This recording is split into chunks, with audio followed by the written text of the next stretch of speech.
What you see here is $10,000 on the table.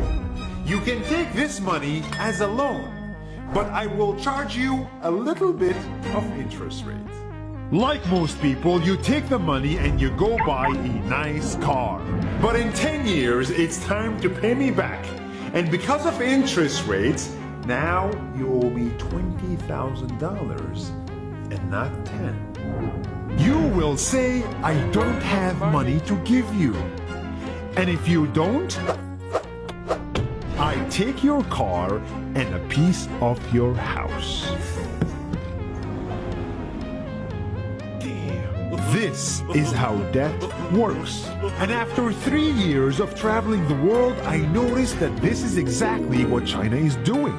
For example, take the small island nation of Sri Lanka. This developing country needs money and China has a lot of it. So Sri Lanka took billions of dollars in Chinese loans. It was easy money just there to be taken. And with that, they built skyscrapers, highways, airports, and shipping ports. The country grew and prospered. But few years later, this easy money came with interest rates, and Sri Lanka was so much in debt that it couldn't pay back China its money. And the only way out was to give China control of what they had built. In other words, Sri Lanka lost a piece of its home to China because of debt. This is the Chinese money trap. And it's a real thing I saw all over the world.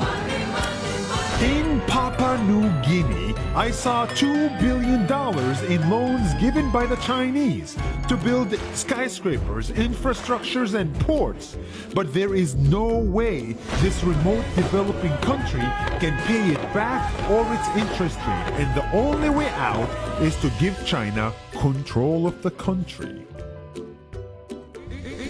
In the Maldives, Pakistan, Malaysia, Laos, Kazakhstan, thing is happening. And many countries are struggling to pay back Chinese loans.